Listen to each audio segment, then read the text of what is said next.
नमस्कार, आप देख रहे हैं साधना न्यूज मध्य प्रदेश और मैं हूं आपके साथ में खचेन। मध्य प्रदेश में चुनाव है और चुनाव को लेकर के तमाम नेता अब जमीनी स्तर पर उतर चुके हैं, लेकिन आज मैं जहां हूं वो झाबुआ है। झाबुआ अपने आप में राजनीतिक गलियारों में सिमटा हुआ नजर आता है, क्योंकि यहाँ के तमाम पार्टी के नेता यहाँ से आते हैं। कांग्रेस का यहाँ पर गढ़ भी माना जा रहा है। कांग्रेस के नेता यहाँ से अभी विधायक है वर्तमान में, लेकिन पार्टी ने एक बार फिर कांग्रेस के ही भावी नेता, जो कि प्रदेश अध्यक्ष के रूप में भी काम कर चुके हैं, डॉक्टर विक्रांत भूरिया पर अपना भरोसा जताया है। अब देखना होगा कि डॉक्टर विक्रांत भूरिया अपने झाबुआ के लिए, अपने क्षेत्र की जनता के लिए क्या कुछ करते हैं। तो सीधे उनसे बात करेंगे और जानेंगे कि वो अपनी राजनीति को कैसे आगे ले जाएंगे, झाबुआ के विकास के लिए उनके पास क्या एजेंडा है। सबसे पहले तो साधना न्यूज़ में आपका बहुत बहुत स्वागत है। बहुत बहुत धन्यवाद। मेरा पहला सवाल, पार्टी ने बड़ा भरोसा जताया है आपके ऊपर, कैसे देख रहे हैं इसको आप? देखिए, ये अपने आप में बहुत बड़ी बात है कि जिस तरह से लगातार पिछले लंबे समय से यूथ जो मध्य प्रदेश का है, यूथ कांग्रेस के माध्यम से हम लगातार ज़मीन पर लड़ते हुए आए हैं। चाहे लाठियाँ खानी हो, पानी की बौछारी झेलनी हो, जेल जाना हो, और जब उस मेहनत को और संघर्ष को सम्मान दिया जाता है, उसके लिए कमलनाथ जी, राहुल जी और खड़गे जी का हम बहुत बहुत आभार व्यक्त करते हैं, क्योंकि ये एक टिकट एक व्यक्ति का नहीं है, ये पूरा यूथ कांग्रेस के सभी साथियों का सम्मान है। और अपने आप में ये भी बड़ी बात है कि प्रदेश में 7 से 8 टिकट पहली लिस्ट में यूथ कांग्रेस के लड़कों को दी गई है। तो ये बताता है कि यूथ के साथ आज पूरी कांग्रेस खड़ी हुई। क्षेत्र लोग आपसे कई उम्मीद कर रहे हैं, युवा होने के नाते युवाओं की बड़ी उम्मीद है, कैसे देखते हैं इसको? देखिए, निश्चित तौर पर आप बिल्कुल सही बोल रहे हैं कि डॉक्टर्स से जब, क्योंकि एक भगवान का दर्जा दिया जाता है, और मैं समझता हूँ कि जो ये डॉक्टर का जो प्रोफेशन है और जो सर्जरी और प्लस पॉलिटिक्स का जो प्रोफेशन है, 24/7 का एक काम है। और दोनों फील्ड में आपको जब अगर एक डॉक्टर पर मरीज़ को विश्वास नहीं होगा तो कभी उससे इलाज नहीं करवाएगा, और अगर उसको उस पर विश्वास होगा तो डिग्री कभी नहीं पूछेगा। वैसे ही राजनीति में भी आपको विश्वास पहले लोगों का जीतना पड़ता है, अपने काम के माध्यम से उनके विश्वास के अपने काम कर कर तब विश्वास जीतते हैं। और वही करने का प्रयास है कि जिस तरह से मैं सर्जन हूँ और बहुत लंबे समय तक अभी भी प्रैक्टिस करता हूँ, ऐसा नहीं कि हम प्रैक्टिस छोड़ दिए, बट हाँ, समय कम मिल पाता है। और उसमें जो चीज़ हमने सीखी है कि किस तरह से लोगों के लिए काम करना, ईमानदारी से काम करना, वैसे ही राजनीति में भी मैं उसी तरह से ईमानदारी से काम करता हूँ, संघर्ष करते हैं और कोशिश ये करते हैं कि कोई भी व्यक्ति जो आपके दरवाजे पर आए, जो भी लोग, भले वो आपके पार्टी के हों ना हो, अगर वो आपकी जनता है, आपके लोग हैं, तो पूरी ताकत से उनके जो मुद्दों को हल करने का प्रयास करते हैं। और यूथ कांग्रेस प्रदेश अध्यक्ष होने के नाते लगातार हम पिछले इतने सालों से संघर्ष ज़मीन पर करते आए हैं, तो लोगों की समस्या को, उनकी भावना को बहुत अच्छी तरह से समझते हैं। विक्रांत जी, चूंकि जब भारतीय जनता पार्टी ने भी जब टिकट की घोषणा करी और भानु भूरिया जी को जब यहाँ से टिकट मिला, तो आपने कई गंभीर आरोप लगाए उनके ऊपर। तो ये आरोप जो लगे हुए हैं, तो क्या वाकई यहाँ की जनता इस आरोपों को समझती है जो आरोप आपने उन पर लगाए हैं? क्योंकि वो ये कहते हैं कि आदिवासियों को साधने का काम तो बीजेपी करती है, जयेश करता है, तो कांग्रेस की भूमिका कहाँ नजर आ रही है? देखिए, सबसे बड़ी बात है कि आदिवासियों का शोषण सिर्फ बीजेपी ने करा है। मणिपुर कांड सबको मालूम है, जब 2 हमारी आदिवासी बहनों को नंगा कर कर रोड पर घुमाया गया, बलात्कार करा गया, उनको बाद में मार डाला गया। वहाँ सरकार किसकी है? भाजपा की है। केंद्र में सरकार किसकी है? भाजपा की है। सीधी में जब आदिवासियों पर पेशाब करेगी, किसने करी? भाजपा के नेता ने करी। अनूपपुर में जब आदिवासियों को चप्पल से मारा गया, किसने करा? भाजपा के नेता ने करा। उसके बाद नेमावर में आदिवासी बहनों को जिंदा गाड़ दिया गया, किसने करा? भाजपा के नेता ने करा। तो आप देखेंगे जितने भी आदिवासियों पर अत्याचार हुए हैं वो भाजपा के लोगों ने करे हैं। उनकी मानसिकता हमेशा आदिवासी विरोधी रही है। ये सिर्फ बड़े बड़ी सभाओं में आदिवासियों को बुलाते हैं पर कभी उनको सम्मान नहीं देते हैं। और लगातार जिस तरह से पिछले 18 सालों से मध्य प्रदेश को लूटने का काम भाजपा की सरकार कर रही है, युवाओं को लूटने का काम कर रही है। आज मुझे बताइए, 1 करोड़ से ज़्यादा मध्य प्रदेश में बेरोजगार युवा है। किसके कारण है? भाजपा के कारण है। 10-10 लाख हर महीने रोजगार देने की बड़ी बड़ी बात मुख्यमंत्री करते हैं, पर हकीकत में आज तक रोजगार उनको मिला नहीं है। सबसे बड़ा उदाहरण इस चीज़ का है कि 5 साल से कॉम्पिटिटिव एग्जाम्स ही नहीं हुई थी, और एग्जाम अगर हुई तो उसमें रिजल्ट नहीं आया, रिजल्ट आई तो उसमें भ्रष्टाचार हो गया। व्यापम में क्या हुआ हमने देखा, पटवारी घोटाले में क्या हुआ हमने देखा। 15-15 लाख में पटवारियों को, और किसने, बीजेपी के कॉलेज वालों ने, जो बीजेपी का कॉलेज चला रहे थे, बीजेपी के एमएलए थे, उनके कॉलेज से भ्रष्टाचार हुआ। पहले शिक्षक भर्ती का घोटाला है जिसमें गोविंद राजपूत जी का नाम आया। किसके नेता थे वो? बीजेपी के नेता थे। कृषि विस्तारक अधिकारी में जो घोटाला हुआ, टॉप 10 वीडी शर्मा के लोग निकले, वो तब वीडी शर्मा का नाम है। तो जब भी घोटाला हो रहा है, युवाओं के भविष्य के साथ छला जा रहा है, उनको डंडे से पीटा जा रहा है, अगर कोई अपनी आवाज उठाता है तो उनको जेल में बंद करा जा रहा है, ये बीजेपी के लोग करते हैं। महिला आज मध्य प्रदेश में सुरक्षित क्यों नहीं है? पूरे देश में सबसे ज्यादा महिलाओं के खिलाफ अपराध, आदिवासियों के खिलाफ अपराध, कमजोर वर्गों के खिलाफ अपराध मध्य प्रदेश में ही क्यों होते हैं? क्योंकि ये सरकार पूरी तरह से सिर्फ सत्ता में आना का इनका लक्ष्य है, जनता का कल्याण करना इनका बिल्कुल लक्ष्य नहीं है। महंगाई, बिजली के बिल, और जिस तरह से 50% कमीशन चल रहा है, आप मुझे बताइए, हम बाबा महाकाल में सबकी आस्था है, और जब बाबा महाकाल में ही 50% कमीशन में ये पूरी तरह से फर्जी निर्माण कर सकते हैं, तो ये जनता को नहीं छोड़ेंगे। विक्रांत जी, अगर झाबुआ की बात की जाए तो कल हमारा एक बड़ा घमासान भी यहाँ पर हुआ। लोगों की कुछ शिकायतें भी हैं। वो कह रहे हैं कि आप तो डॉक्टर बन गए पर यहाँ पर मेडिकल कॉलेज नहीं है। मैं सिर्फ ये चाहती हूँ, पूरा साधना न्यूज़, पूरा चैनल भी, और ख़ास करके यहाँ की जनता भी ये चाहती है कि अगर जनता आपके सिर पर ताज पहनाती है तो क्या आप झाबुआ की जनता को आश्वस्त करते हैं कि कृषि के लिए यहाँ पर कॉलेज हो, मेडिकल कॉलेज हो, पानी की सुविधाएं लोगों को मिले? निस्संदेह कांग्रेस ने यहाँ पर लगातार कई विकास के कार्य किए, इस बात कहने में कोई दो राय नहीं है। लेकिन हम आने वाले समय में अगर आप जीतते हैं तो क्या रहेगा, यहाँ झाबुआ की जनता को क्या कहेंगे? देखिए, मैं यही कहूँगा कि ये हमारे क्षेत्र के लिए बहुत बड़ी उपलब्धि है कि यहाँ के लोग अब आगे बढ़कर डॉक्टर बन रहे हैं, कलेक्टर बन रहे हैं, डिप्टी कलेक्टर बन रहे हैं। तो इनमें उनको खुश होना चाहिए, दुखी नहीं होना चाहिए। क्योंकि अगर कोई अपना साथ का साथी अगर आगे बढ़ता है तो ये खुशी की बात है, दुख की बात नहीं है। वो लोग अपनी जेबें भरने का काम कर रहे हैं, बीजेपी वाले। हम तो चाहते हैं सब पढ़ लिख कर अच्छी पदों पर पहुँचें, उनके बच्चे भी अच्छे पढ़ कर लिख कर आगे बढ़ें। पर सबसे बड़ी दुख की बात यह है कि यहाँ पर 18 साल से बीजेपी की सरकार रही है, और 18 साल से जिस तरह का शोषण हुआ है, केंद्र में भी बीजेपी की सरकार है। मेडिकल कॉलेज कहाँ से आएगा? मेडिकल कॉलेज तो केंद्र सरकार के माध्यम से आएगा ना। मतलब कि बीजेपी के लोग कभी यहाँ मेडिकल कॉलेज लाना ही नहीं चाहते थे। जब हमारी सरकार केंद्र में थी तब हमने यहाँ पर मेडिकल कॉलेज, क्योंकि ये रतलाम लोकसभा लगती है, तो हर लोकसभा में एक जगह जो कि एक केंद्र जगह थी, वहाँ पर मेडिकल कॉलेज लाने का काम कांतिलाल भूरिया जी ने करा था। आज रतलाम में जो मेडिकल कॉलेज है वो कांतिलाल भूरिया जी की देन है, और पूरे एक एक नोडल सेंटर्स बनाए गए थे, और ऐसा पूरे मध्य प्रदेश में कर कर मेडिकल कॉलेज लाए गए थे। हमारी सबसे बड़ी चुनौती ये है कि बीजेपी की सरकार कभी आदिवासी क्षेत्रों को आगे नहीं प्रोत्साहित करती। जब कांतिलाल भूरिया जी केंद्र सरकार में मंत्री थे तो उन्होंने एकलव्य स्कूल स्थापित करे, जो कि रेसिडेंशियल स्कूल थे। 16-16 करोड़ के रेसिडेंशियल स्कूल हर जिले में, सिर्फ यहीं नहीं पूरे देश में स्थापित करने का काम करा, ताकि सीबीएसई पैटर्न पर अच्छी गुणवत्ता, बच्चे भी पढ़ें, बच्चियां भी पढ़ें, उनको रहने की भी सुविधा मिले। और ये जीता जाता उदाहरण है। आज आप देखेंगे, क्योंकि मैं तो पूरे मध्य प्रदेश में घूम रहा हूँ, जो हमारा झाबुआ जिला है, आप उधर मंडला डिंडोरी चले जाएं, उसमें ज़मीन आसमान का फर्क है। वहाँ रोडें नहीं है, हैंडपंप की पानी की व्यवस्था नहीं है, बिजली की व्यवस्था नहीं है, नेटवर्क की व्यवस्था नहीं है। आज जो झाबुआ में इतना रोडों का जाल है, किसके कारण है? कांतिलाल भूरिया जी और कांग्रेस पार्टी के कारण है।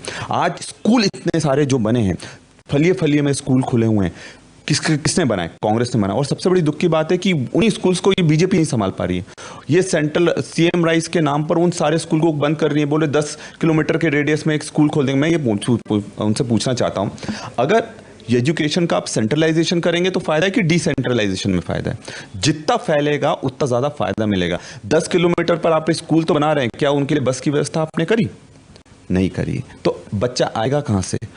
आज इतने सारे शिक्षकों के पद खाली पड़े, हजारों शिक्षकों के पद खाली पड़े, क्या कर रहे हैं आप? कुछ नहीं कर रहे हैं। हजारों डॉक्टरों के पद खाली पड़े। हॉस्पिटल बनाना इससे काम नहीं होगा, गुणवत्ता का आपको एजुकेशन भी देना पड़ेगा। और जो हमारी प्राथमिकता है, झाबुआ जिले में सबसे बड़ी समस्या पलायन की है।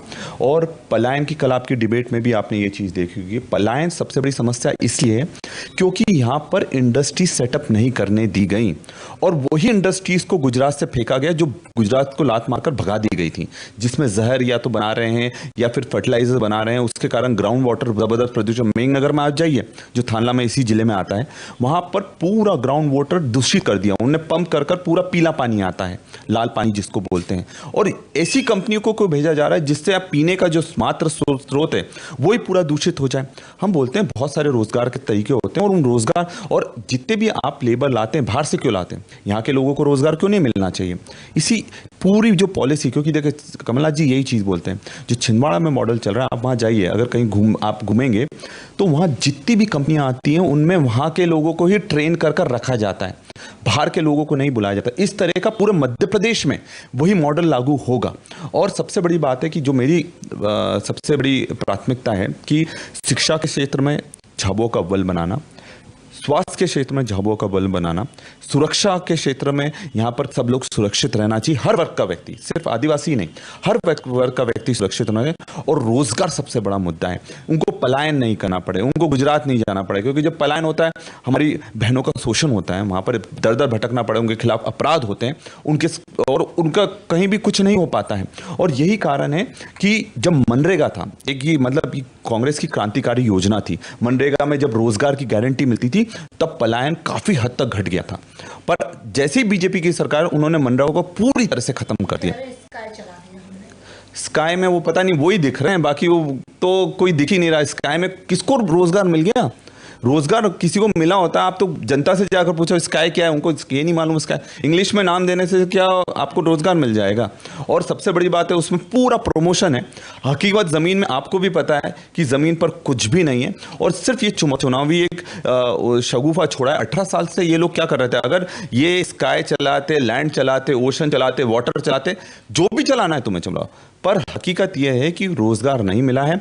जितने भी कॉम्पिटिटिव एग्जाम हुए, प्रतियोगिता के एग्जाम परीक्षा हुई, उनमें सब में जबरदस्त भ्रष्टाचार हुआ है और सब कमीशन के कारण जबरदस्त परेशान है। और यही चीज हम बार बार रखते हैं, और जो हम लड़ाई लड़ते हैं इसी चीज की लड़ रहे हैं कि कम से कम सड़क, बिजली, पानी, शिक्षा, सुरक्षा, स्वास्थ्य, ये एक मौलिक अधिकार है, ये सबको मिलना चाहिए और उसमें किसी तरह का भेदभाव नहीं होना चाहिए। विक्रांत जी, चूंकि अब तो चुनावी मैदान में आप भी पूरी तरह उतर चुके, जनता जगह जगह आपका स्वागत कर रही है, आम आदमी पार्टी भी आ गई है, जयस भी आ गया है।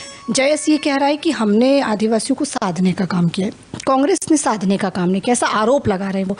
तो इसका जवाब कैसे देंगे अब आप? देखिए, जब भी मध्य प्रदेश में बीजेपी के शासन में आदिवासी पर कोई अत्याचार हुआ है, हम पूरी ताकत से वहां खड़े रहे हैं। मैं तो न गिना सकता हूं। नेमावर कांड में कौन गया? हम लोग गए थे। नीमच कांड में कौन गया? जब बीजेपी के सरपंच ने आदिवासी को बांधकर रगड़ रगड़ कर मार डाला, हम लोग गए थे। जब सीधी का कांड हुआ, बीजेपी के लोगों ने आदिवासी पर पेशाब को, कौन गया था? हम लोग गए थे। सिवनी में जब बीजेपी के लोगों ने 2 आदिवासियों को पीट पीट कर मार डाला, कौन गया था? हम लोग गए थे बचाने के लिए। तो लगातार अभी आदिवासी स्वाभिमान यात्रा मैंने निकाली, पूरे 20 दिन तक लगातार दिन रात एक कर कर पूरे मध्य प्रदेश को एक करने का काम करा है। आदिवासी के स्वाभिमान की लड़ाई लड़ने का किसने काम करा? हमने करा। सबको देखिए, आदिवासी बड़ा भोला होता है। सीधी में क्या हुआ झाबुआ के व्यक्ति को नहीं पता होगा, या फिर झाबुआ में क्या हुआ, नीमच में क्या हुआ, सीधी के व्यक्ति को नहीं पता। पहली बार आदिवासियों की अस्मिता को बचाने के साथ साथ उनके एक स्वाभिमान को जगाने का काम पूरे मध्य प्रदेश में हमने करा, और इसलिए करा ताकि सब लोग एकजुट हो सके। और हमारा उद्देश्य यही है कि हमको कोई क्रेडिट नहीं चाहिए। आदिवासियों की अगर बात करते हैं तो आदिवासियों की लड़ाई लड़ना आना चाहिए। बीजेपी ने कौन सी लड़ाई लड़ ली, आप मुझे बताइए। और मैं किसी संगठन की तारीफ या बुराई नहीं करना चाहता, मैं तो बोलता हूँ सब लोग साथ आओ, और जो आदिवासियों का शोषण कर रहा है, जो कि बीजेपी कर रही है, उसके खिलाफ आवाज उठाओ, ताकि हम सब जब साथ आएंगे तभी ताकत से उसके खिलाफ लड़ेंगे। नहीं तो बीजेपी जिस तरह से शोषण करते आई है और जिस तरह से मध्य प्रदेश को उनने पूरे देश में आदिवासियों पर अत्याचार में नंबर 1 बना दिया है, वो नीचे नहीं आएगा, वो बढ़ता चला जाएगा। जी विक्रांत जी, बीजेपी के भी कई नेता कांग्रेस में शामिल हो गए, अपनी पार्टी से नाराज रहे या जो भी उनका वो रहा, लेकिन अब चूंकि पार्टी में कई नेता आ गए हैं बाहर से भी, कैसे साधेंगे? चूंकि आपके लिए ये एक बड़ी चुनौती भी सामने हो सकती है। आपको अपनी पार्टी के नेता भी आपसे कई नाराज है, आपको उनको भी साधना है और जिम्मेदारी भी बड़ी है, और बीजेपी के नेताओं को भी साधना है। इसको कैसे देख रहे हैं आप? देखिए, 2018 में सरकार किसकी बनी थी? कांग्रेस की बनी थी। उसको खरीदकर बीजेपी ने जनादेश का पूरा अपमान करा था। उन्होंने पूरे के पूरे विधायक खरीद कर 2000 करोड़ में 50-50 करोड़ में एक विधायक खरीदा और उन्हें सरकार बना ली। इससे क्या हुआ कि एक पैसे का एक ज़बरदस्त चलन देश में चालू हुआ, करप्शन का। डेमोक्रेसी सिर्फ नाम की बच गई थी। कांग्रेस ये करती है कि कांग्रेस जब तक कि कार्यकर्ता तैयार नहीं होता है, कमलनाथ जी ने स्पष्ट करा है, हम वही लोगों को लेंगे जो देश की एकता के लिए लड़ाई लड़ते हैं और जो सद्भावना की भावना रखते हैं, और जो कार्यकर्ता जिसमें हाँ करेंगे उन्हीं लोगों को लेने का हम काम करेंगे। तो अभी तो बहुत सारे बीजेपी के लोग हमारे संपर्क में, आप पूरे मध्य प्रदेश में जाइए, एक लहर जबरदस्त अंडर करंट चल रहा है कांग्रेस के पक्ष में। 150 सीटें डंके की चोट पर कांग्रेस की आ रही हैं। कमलनाथ जी मुख्यमंत्री बन रहे हैं और ये अच्छे लोग, अच्छे बीजेपी के भी लोग ये चीज़ बहुत अच्छी से समझ रहे हैं। तो जो लोग आना चाहते हैं, अगर हमारा कार्यकर्ता उस चीज़ के लिए तैयार रहता है तो हम उस चीज़ का स्वागत करते हैं। और अगर नहीं तो ये तो आपको भी पता होगा, इमरती देवी का भी आने की बहुत बात चली थी कि बस अब आ रही हैं, अब आ रही हैं। उनको पार्टी में क्यों नहीं लिया गया? वो इसलिए नहीं लिया गया क्योंकि पार्टी के कार्यकर्ता तैयार नहीं थे।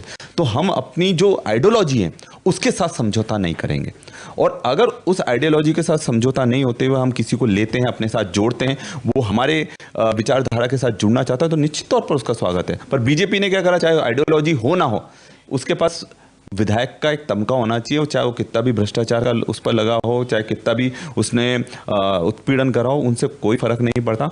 और यही कारण है कि बीजेपी का आइडियोलॉजी आज पूरी तरह से खत्म हो गई है। और जिस आइडियोलॉजी के लिए पहले बड़ी बड़ी बात करते थे कि हमको देश को बचाना, वो कोई आइडियोलॉजी नहीं, उनका एक ही लक्ष्य है, किसी भी कीमत पर सत्ता, चाहे खरीदना हो, डराना हो, धमकाना हो, ईडी भेजनी हो, चाहे अपने आईटी डिपार्टमेंट की रेड करवानी हो, सीबीआई को भेजना हो, तो ये पूरे दम खम से ये बस डरा धमका कर सत्ता परिवर्तन करना चाहते हैं। आज मुझे बताइए, प्रेस चौथा स्तंभ है, प्रेस वालों को भी कहीं ना कहीं डराया जाता है, धमकाया जाता है। पत्रकार किस तरह से इस बार पत्रकारिता कर रहे हैं हम लोग जानते हैं।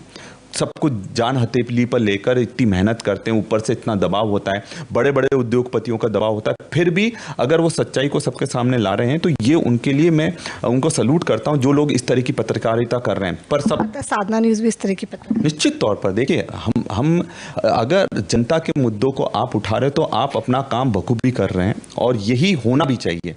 पत्रकारिता, अगर पत्रकार चुप हो जाएगा तो फिर जनता की आवाज़ कौन उठाएगा?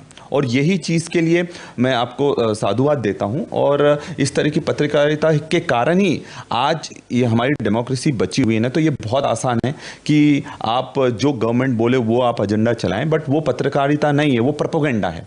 तो लोगों को प्रोपेगेंडा और पत्रकारिता में अंतर पता होना चाहिए कि प्रोपेगेंडा, देखो, पत्रकारिता, पत्रकार का काम है सत्ता से सवाल करना, ये होती है पत्रकारिता। आजकल क्या होता है, वो विपक्ष से सवाल कर रहे हैं कि भैया ये पत्रकारिता नहीं है। आपका काम है कि आप जो भी पावर में हो, चाहे वो कांग्रेस हो, बीजेपी में, उससे अगर सवाल करने का जो लोहा होता है वो पत्रकार में होना चाहिए। पर आजकल क्या होता है कि सत्ता से या फिर केंद्र मंत्री या फिर प्रधानमंत्री से सवाल नहीं किए जाते, ये विपक्ष से सवाल किए जाते हैं कि आपने क्या करा, आपने क्या करा। अरे अगर हमने नहीं करा होगा तभी तो सत्ता से बाहर होंगे, और अगर हमने करा होगा तब हम सत्ता में आएंगे, और यही चीज़ चलती है। सत्ता को खरीदेंगे नहीं। तो कमलनाथ जी के लिए बड़ा आसान था कि वो भी विधायक को खरीद सकते थे, पर उन्होंने किसी भी तरह से समझौता करना उचित नहीं समझा। उन्होंने बोला कि हम सत्ता में तभी आएंगे जब हम बिना खरीदी हुई सरकार बनाएंगे, और वो इस बार निश्चित तौर पर हो रही है। और जनता ने उनके इस जो तपस्या उनने करी, ये तपस्या थी कि आप 4 साल सत्ता से बाहर होने के बाद भी जमीन पर ठोकर खाने को तैयार हैं, पर सत्ता में तभी आएंगे जब वो बिना समझौते वाली सत्ता होगी। अब बीजेपी ने तो केंद्रीय नेतृत्व को उतार दिया है। घबराहट और बौखलाहट इतनी ज़्यादा हो गई है कि केंद्रीय नेतृत्व को उतारना पड़ा विधायक के तौर पर, और आपके तो कई कार्यकर्ता जो पिछले समय से काम कर रहे थे उनको उतार दिया गया है। तो ये कांटे की टक्कर तो नज़र आ रही है। ये क्या बौखलाहट है, गर्माहट है, क्या दिख रहा है अब आपको? देखिए, कांटे की टक्कर होती तो उनको केंद्रीय मंत्री को क्यों लाना पड़ता? एक तरफा है, उनको केंद्र मंत्री को लाना। मेरे को देखो क्या है कि सबसे बड़ी जो हंसी आ रही है इस बात पर, बीजेपी तो डूब रही है, उनका करियर भी डुबा दिया केंद्रीय मंत्रियों का। तो ये राजनीति नहीं, ये बौखलाहट है कि मतलब वो बेचारे, वो खुद कैलाश विजयवर्गीय जी बोले यार मैं तो लड़ना ही नहीं चाहता था। अगर इस तरह की चीज़ होगी, और हमारे जैसे गांव की भाषा में बोलते हैं यार ये तो विधायक को सरपंची का चुनाव लड़ा दिया, और वही हकीकत हुई है कि भैया केंद्र मंत्री को केंद्र मंत्री रहने दो, नए युवाओं को आप दो। एक तरफ आप देखिए यूथ कांग्रेस के 10 लोगों को टिकट दिया गया, 50 से ज़्यादा ऐसे विधायक हैं जो 50 साल से कम है। ये कांग्रेस की विचारधारा है। और वहीं युवाओं का टिकट काट कर आप विजय वर्गीय जी को टिकट दे रहे हो, आप नरेंद्र सिंह तोमर को टिकट दे रहे हो, तो आप जा कहाँ रहे हो? आप युवा पीढ़ी को अभी मौका नहीं दोगे तो कब दोगे?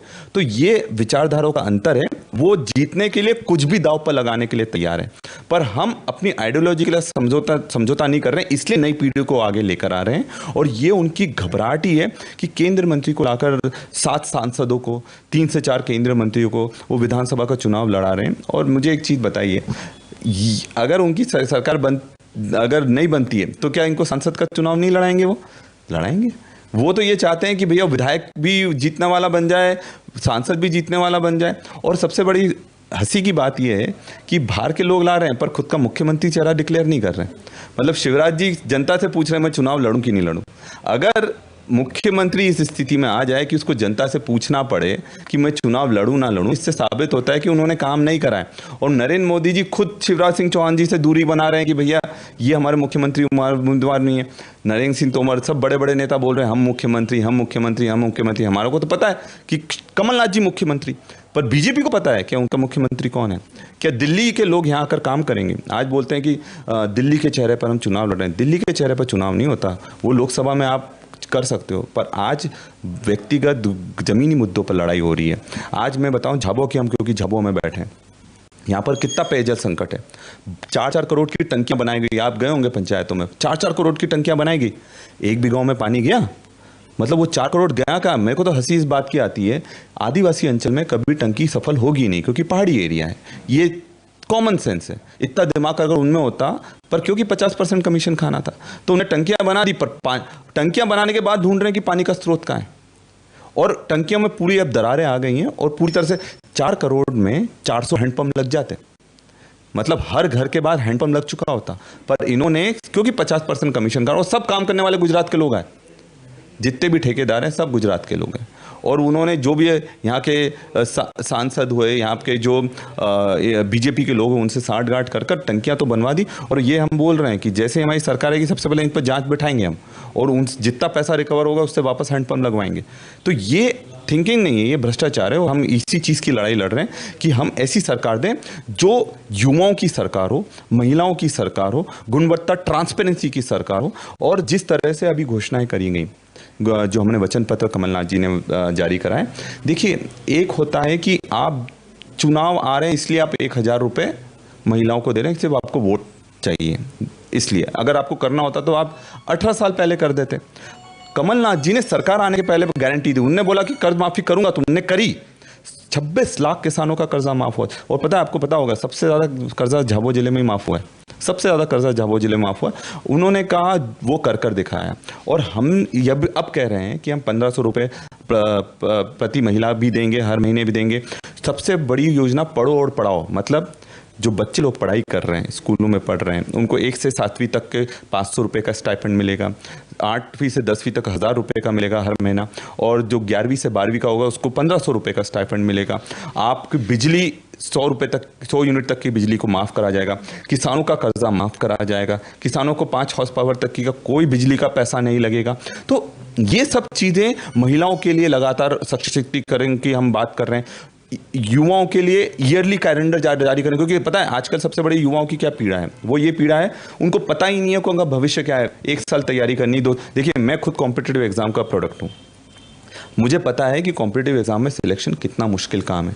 मेरी भी पूरे मध्य प्रदेश में प्री पीजी में 2nd रैंक आई थी पूरे मध्य प्रदेश में।